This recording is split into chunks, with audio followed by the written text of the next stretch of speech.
శాలం దర్శన ప్రార్థన సహవాసాన్ని మిమ్మల్ని అందరినీ ఆహ్వానిస్తున్నాం. మొదటిగా ప్రార్థన చేసుకుని కార్యక్రమం ప్రారంభించుకుందాం. ప్రార్థన. పరిశుద్ధుడ, ప్రేమల తండ్రి, కృపల తండ్రి, జీవిత రక్షక, మీకు వందనాలు, స్తుతులు, స్తోత్రాలు చెల్లించుకుంటున్నాం. అదే సమయంలో మీ భాషలో ప్రార్థిస్తుండగా సహాయం చేయండి. యేసుని బట్టి వేడుకుంటున్నాం తండ్రి, ఆమేన్.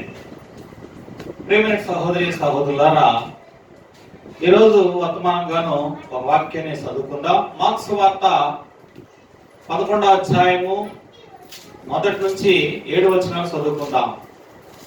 ఈరోజు వర్తమానంగా అంశం ఏమిటని మనం చూస్తే, ప్రభు యొక్క పరిచర్య ప్రణాళికలో బెతనియా గ్రామం, యేసుక్రీస్తు వారి పరిచర్యలో, ఆయన ప్రయాణాల్లో, ఆయన ప్రణాళికలో, ఆయన ప్రయాణాల్లో, ఆయన పరిచర్యలో, ప్రణాళికలో బెతనియా గ్రామం. చదువమ్మా, వచనం చదువుకుందాం. మార్క్స్ వార్త 11 మొదటి వచనం. వారు యెరూషలేమునకు సమీపించి ఒలీవ కొండ దగ్గరన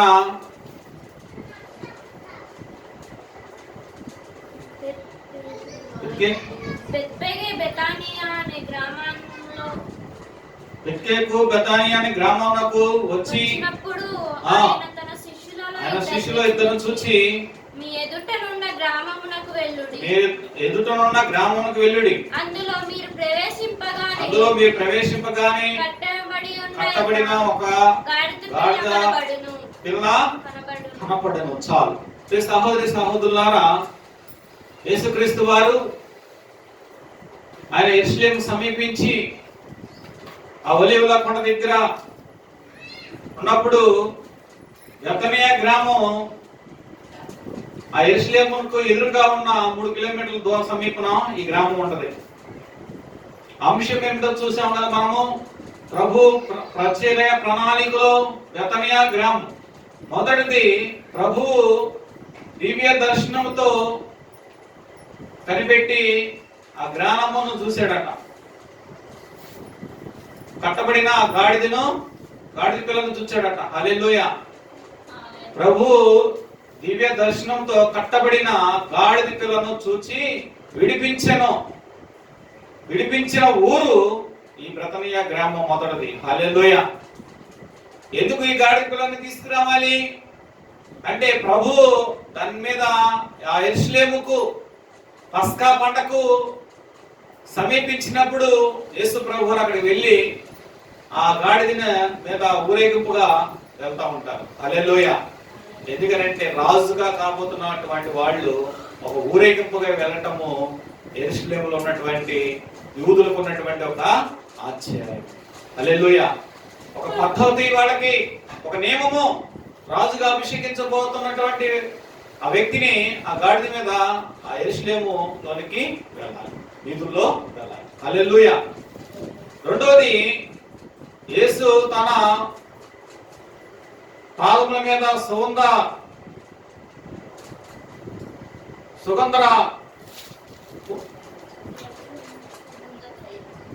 తైలము పోసిన స్థలము కూడా ఈ ఊర్లోనే ఉందంట. హల్లెలూయా. యేసు తల మీద సుగంధ తైలం పోసిన స్థలం కూడా ఈ ఊరే.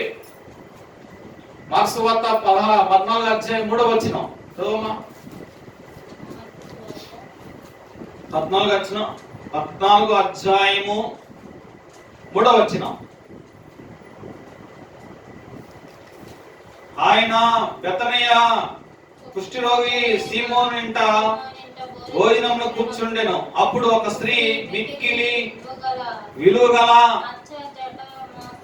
అచ్చట జటామాసము అత్తరబుట్టి తీసుకుని వచ్చి అత్తరబుట్టి పగలగొట్టి ఆ అత్తర ఆయన తల మీద పోసెను.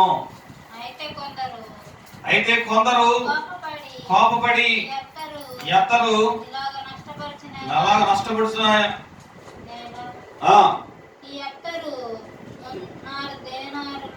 చాలే, ఎత్తరు అనవసరంగా పగలగొట్టేలా వ్యర్థం చేస్తున్నాం ఎందుకు, ఆయన తల మీద పోస్తున్నాం ఎందుకు అని చాలా మంది చదువుకున్నారట. అయితే యేసు ప్రభు వారు అంటున్నాడు వాళ్ళతో, మీరు ఎందుకు ఈ స్త్రీని తొందర పెడుతున్నారు? ఈమె మంచి కార్యం చేసింది. ఏ కార్యం చేసింది ఈమె? నా భూస్థాపన నిమిత్తము నా శరీరాన్ని అభిషేకించింది ఏమి, ఎందుకు మీరు తొందర పెడుతున్నారు ఏమి అని యేసు ప్రభువు వాళ్ళతో అనటం మనం అక్కడ చూస్తున్నాం. 6వ వచనం చదవమ్మా. అందుకు యేసు చదవాలి. 6వ వచనం. అందుకు యేసు ఇట్లనేను, ఈమె జోలికి పోకుడి, ఈమె ఎందుకు మీరు తొందర పెట్టుచున్నారు? ఈమె నా ఎడల మంచి కార్యమే చేసినది. పేదలు ఎల్లప్పుడూ మీతోనే ఉన్నారు. మీకు ఇష్టమైనప్పుడు వారికి మీరు మేలు చేయవచ్చును. నేను ఎల్లప్పుడూ మీతో ఉండను. ఈమె తమ శక్తి కొలది నా భూస్థాపన నిమిత్తమై నా శరీరమునకు ముందుగా అభిషేకించెను. సర్వలోకంలో ఎక్కడ ఈ సువార్త ప్రకటించబడుతున్నదో అక్కడ ఈమె చేసినదంతా జ్ఞాపకార్థముగా ప్రశంసబడునని మీతో నిశ్చయముగా చెప్పుచున్నాను. హల్లెలూయా. మనుషులు తమ ఆలోచనలు వేరేగా ఉంటాయి, దేవుడు తన ఆలోచనలు వేరేగా ఉంటాయి. మనుషుల ఆలోచనలు ఎంతవరకు పక్కదో తీస్తుంటాయి, దేవుడు ఆలోచనలు చూడండి ఎంత పర్ఫెక్ట్ గా ఉండేయో. కొంతమంది దేవుడు చేయవలసింది తీసుకెళ్లి పేదలు పంచితే బాగుంటుంది కదా, దేవుడు సంఘానికి ఇచ్చే కానుకలు తీసుకెళ్లి పేదలకు పంచితే బాగుంటుంది కదంటే దేవుడు దానికి అంగీకరించాడు. పేదలకు ఇవ్వాల్సింది, పేదలు ఎల్లప్పుడూ మీతో ఉంటాడు, అది చేయవలసిందే చేయాలి. దేవుడికి ఇవ్వాల్సినది ఏదో దేవుడికి మీరు ఇవ్వాల్సినది. హల్లెలూయా. నేను కానుకల గురించి చెప్పట్లేదు ఇక్కడ. దేవుడు చేయవలసిన దానిని దేవుడికి ఆరాధించవలసిన వారు ఆరాధించవలసినదే.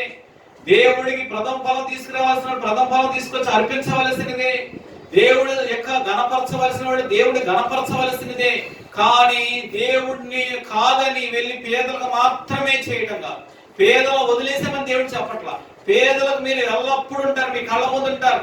మనం కూడా శాలం దర్శనం చర్చ్ ఆఫ్ ఇండియా ద్వారా ట్రస్ట్ ద్వారా అనేక మంది పేదలకు సహాయం చేస్తూనే ఉన్నాం. అప్పుడు మన శక్తి కొలది ఆ పేద స్త్రీ ఏ విధంగా తన శక్తి కొలతో తీసుకొచ్చి చేస్తుందో మన ట్రస్ట్ ద్వారా కూడా అనేక మందికి మన ఫోటోస్ కూడా తీసినా తీగిపోయినా మన యొక్క దేవుడు చూస్తున్నాడు మన నీతిని. అంతే, మనుషులు కనపరచాలని కాదు. దేవుడు చెప్పింది కనుక పేదలు ఎల్లప్పుడూ మీతో ఉంటారు, వాళ్ళకి మీరు మేలు చేయమని చెప్పాడు కాబట్టి ఆ మేలేదో మనం చేస్తాం, అది మంచిదే. ఇక్కడ చూడండి, వాళ్ళు కొనుక్కుంటున్నారంట. సహోదరి సహోదరులా, యేసు తల మీద పోసిన సుగంధ తైల అత్తరు పోసిన స్థలము కూడా ఈ బెతనియా గ్రామమే. మూడోదిగా మార్త పరిచర్య.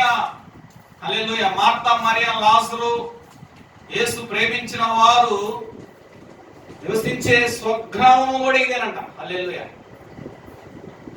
మూడోది ఏమిటండి? యోహాను సువార్త 11వ అధ్యాయము 1వ వచనం. త్వరగా చదవాలి, టైం సరిపోదు మనకి. నేను మళ్ళా చెప్తున్నాను అన్నమాట. మార్త, మరియా, లాజరు యేసును ప్రేమించిన వారు నివసించు స్వగ్రామము కూడా ఈ బెతనియా గ్రామమే. హల్లెలూయా. 11వ అధ్యాయం 1వ వచనం. మరియా ఆమె సహోదరుడైన మార్త గ్రామమైన బెతనియాలో ఉన్న లాజరు అనే రోగి ఒకడు రోగి ఆయను. హల్లెలూయా. చూడండి, ఇక్కడ లాజరు రోగంతో బాధపడుతున్నాడు ఈ గ్రామంలో. అయితే ఇప్పుడు సహోదరులారా, పలుమార్లు యేసు ప్రభు ఈ గ్రామానికి వచ్చాడు, కానీ చాలాసార్లు దర్శించాడు. ఈ గ్రామానికి, ఈ బెతనియా గ్రామంలో ఎవరెవరు నివసిస్తున్నారు? లాజరు, వాళ్ళిద్దరు అక్కలు. వాళ్ళ పేర్లు ఏంటంటే మార్తా, మరియా. యేసు ప్రభునే బాగా ప్రేమించేవాళ్ళు వీళ్ళు. ఎక్కడైనా ఎన్నోసార్లు ఆయనకి ఉపచారం బస్సు వేయడానికి ఆయన గ్రామంలో స్వగ్రామంలో యేసు ప్రభు వారు వెళ్ళాడు. సహోదరి సహోదరులారా, ఎంతగానో ఆయన ప్రాంతానికి వెళ్ళినప్పుడు వీళ్ళు సహాయంగా ఉంటారు. లాజరు మృతి పొందే స్థితికి వచ్చేసాడు, మృతి పొందేశాడు రోగి. అయితే యేసు ప్రభు వారికి ఈ వార్తను పంపించారు. యేసు ప్రభు వారు దూరంలో ఉండి చూద్దాం ఒకసారి 3వ వచనం చదువమ్మా. అతడు అతని అక్క చెల్లెళ్ళు, ప్రభువా ఇదిగో నీ ప్రేమించిన వాడు రోగి అయి ఉన్నాడు, ఆయన వద్దకు వర్తమానం పంపించెను. యేసు విని ఈ వ్యాధి మరణము కొరకు వచ్చినది కాదు, ఈ వ్యాధి మరణం కొరకు వచ్చినది కాదు, కానీ దేవుడు కుమారుడు మహిమ పరచబడటానికి దేవుడు మహిమ కొరకే వచ్చినది. హల్లెలూయా. ఈ వ్యాధి వచ్చింది ఎందుకు? అతనికి మరణ వ్యాధి. అతడు మరణం అవడానికి కాదు, ఇది మరి దేనికి వచ్చింది? దేవుడు కుమారుడు మహిమపరచబడటానికి, దేవుడికి మహిమ రావడానికి వచ్చింది. బయలుదేరి వస్తున్నాడు యేసు ప్రభు వారు. వచ్చేస్తుండగా మార్త వీరిని ఎదుర్కోవడానికి వచ్చింది. మార్త ఎదురుగా ఉంది. యేసు ప్రభు ఇంకా దూరంగా ఉండగానే మార్త వారిని ఎదుర్కొంది. 21వ వచనం త్వరగా చదవాలి.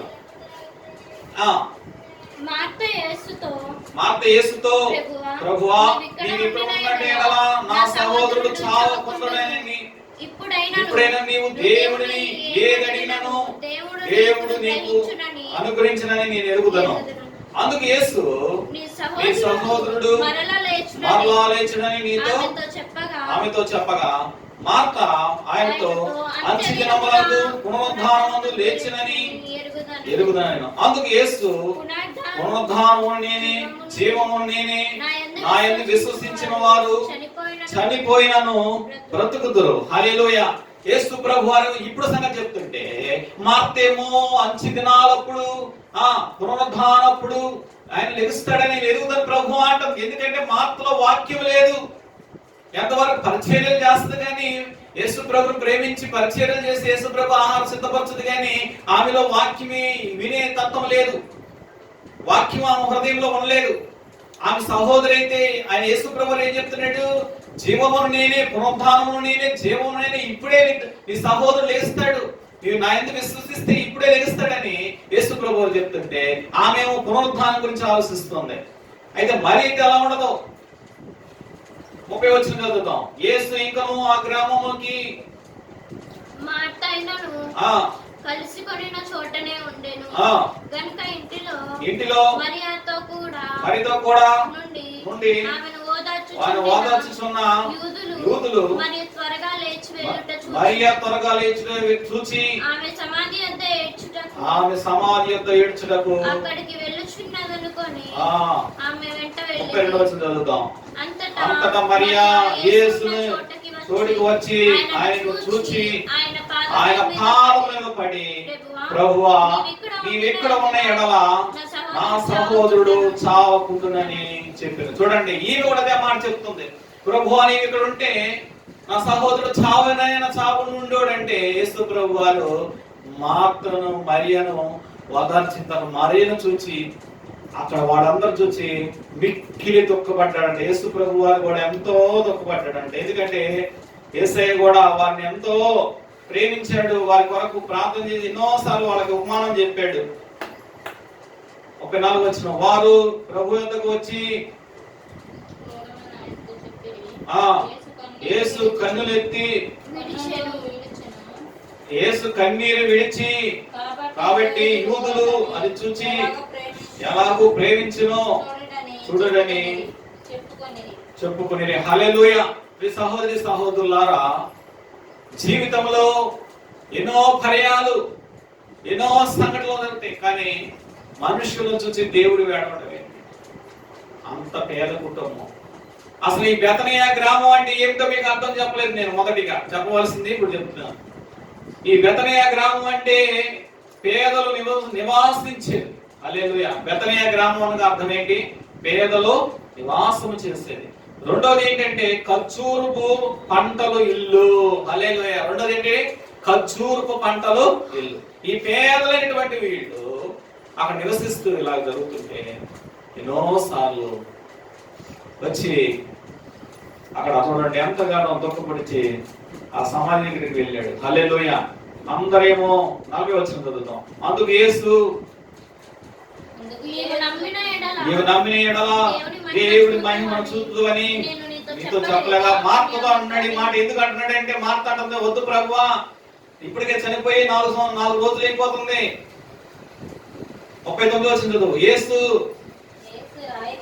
రాయి తీవేడని చెప్పగా చనిపోయిన సహోదరి అయిన మార్త, వద్దు ప్రభువా, అతను చనిపోయి 4 దినములైనది, ఇప్పటికి వాసన కొట్టునని ఆయనతో చెప్పాను. హల్లెలూయా. అందుకే యేసు ప్రభువారు అన్నాడు, మార్త, నువ్వు నమ్మినట్టయితే దేవుడు మహిమను చూస్తావని నీతో చెప్పలేదా?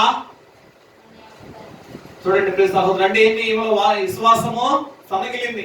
ఎందుకంటే వాక్యము సరిగ్గా వినేది కాదు, ఏమి పరిచర్యలు చేసేది, కానీ వాక్యము మన హృదయంలో ఉంచాలి. మరి అయితే యేసయ్య పాదాల దగ్గర వాక్యం నేర్చుకుంటూ ఉండేది కాబట్టి ఏమి మాట్లాడలేదు. అక్కడ 41 వచ్చిన చదువుదాం.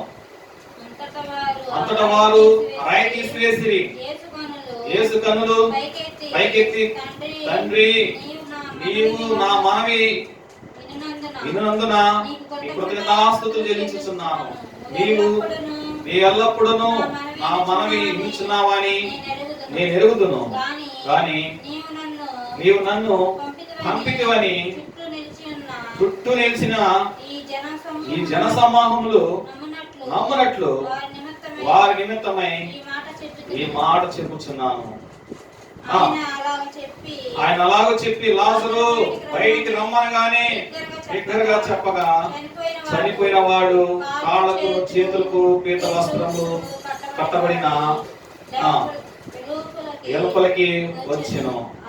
అతని ముఖమును రుమాలు కట్టి ఉండెను. అంతటా యేసు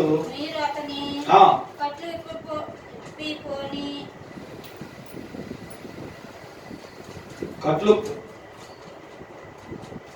కొని వాడితో చెప్పాను. హల్లెలూయా. కట్లిప్పండి అని చెప్పేసి వాళ్ళతో చెప్తే వాళ్ళందరూ సహోదరి లాజరు బయటికి రా అంటే ఆ సమాధి రాయి తీసిన తర్వాత లాజరు వచ్చేసాడు బయట. శరీరంగా చనిపోయాడు లాజరు. మరలా యేసు ప్రభు వారు ఆయన బతికించాడు. అద్భుత కార్యం చేశాడు. అక్కడ దేవుడు మహిమపరచబడడానికి ఈ కార్యం జరిగింది. ఆ గ్రామం కూడా బెతనియా గ్రామమే. సహోదరి సహోదరులారా, 4వదిగా తన పరిచర్యలో పలుమార్లు బస చేసిన గ్రామం కూడా ఈ బెతనియా గ్రామమేనంట. 4వదిగా ఏంటి? అనేక సార్లు ఆయన పరిచర్యలో, సేవా పరిచర్యలో బస్సు చేసిన, పలుమార్లు బస్ చేసినటువంటి గ్రామము కూడా ఈ బెతనియా గ్రామమే. యేసు ప్రభు బస్ చేసిన ఊరు కూడా ఏ గ్రామం? మత్తయి సువార్త 21వ అధ్యాయము 17వ వచనం చదువు. ప్రశ్న చదవాలి, నువ్వు త్వరగా ఆలస్యమైపోతుంది. 4 వచనాలు.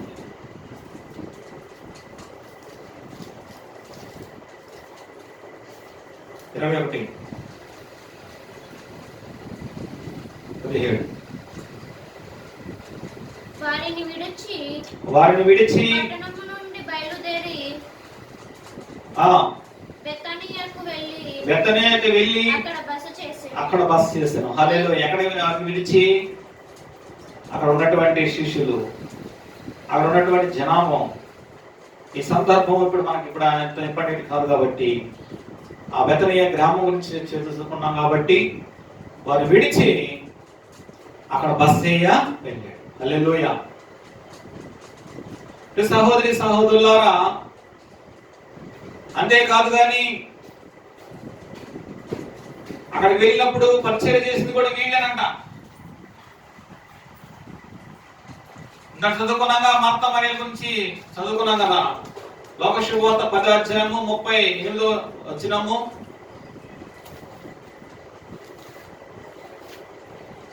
నలభై 42వ వచనం వరకు అక్కడ బస్ సైడ్ వెళ్తే పరిచయం చేసిన వాళ్ళు ఈ మార్త మరియలేనట.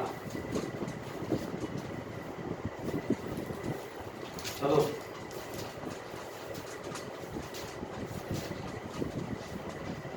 అంతటా వారు ప్రయాణమై పోచుండగా ఆయన ఒక గ్రామంలో ప్రవేశించెను. మార్త అనే ఒక స్త్రీ ఆయనను తన ఇంట ఆయన తన ఇంట చేర్చుకునేను. ఆమెకు మరియాను సహోదరి ఉండెను. ఈమె యేసు పాదముల యొద్ద కూర్చుండి, యేసు పాదముల దగ్గర కూర్చుని ఆయన బోధ వినుచుండెను. మరియకును మార్తకున్న వ్యత్యాసం మీకు చెప్పాను. మరియా యేసయ్య పాదాల దగ్గరే వాక్యం నేర్చుకుంటా ఉండేది. మరియమ్మ యేసయ్య పాదాల దగ్గర వాక్యం నేర్చుకుంటే, మార్తేమో ఎప్పుడు విచారముగా, చూడండి, విస్తారమైన పనులు, విస్తారమైన పనుల చేత విచారపడుతుండేది. యేసు ప్రభు కూడా ఒకసారి ఆ పోలేక అడిగేసింది. 33వ వచనం. అయితే ఒక సమరయుడు ప్రయాణమైపోవచ్చు. 42వ వచనం చదువు ఒకసారి. అది 40వ వచనం. మార్త విస్తారమైన పని పెట్టుకొని తొందరపడి ఆయన యొద్దకు వచ్చి, ప్రభువా, నేను ఒంటరిగా పని చేయటకు నా సహోదరిని విడిచిపెట్టినందున నీకు చింతలేదా? నాకు సహాయం చేయమని ఆమెతో చెప్పమని. అందుకు ప్రభు, మార్తా మార్తా, నీవు అనేకమైన పనుల గురించి విశ్రాంతి కలిగి ఉన్నతివి, తొందరపడుచున్నావు, కానీ అవసరమైనది ఒకటే. మరియా ఉత్తమైనది ఏర్పరచేసుకొనెను, అది ఆమె యొద్ద నుంచి తీసివేయబడదని నీతో చెప్పిన. హల్లెలూయా. దొంగలించినది ఎవరు కూడా దొంగలించినది ఏదంటే, దేవుడు వాక్యం నీలో ఉంటే కనుక ఎవరు తీసివేయలేరు. అది ఉత్తమమైనది. అందుకోసమే లాజరు చనిపోయే సమయంలో మౌనంగా ఉంది మరియా. మార్తేమో తొందరపాటుతో, వద్దు ప్రభువా, చేసే కార్యాన్ని కూడా చూడండి వద్దని అక్కడ చూసారా వెనకబడటానికి కారణం ఏంటండి? హృదయంలో వాక్యం లేనందున. హల్లెలూయా. ఇంకొకటి, సహోదరి సహోదరులారా,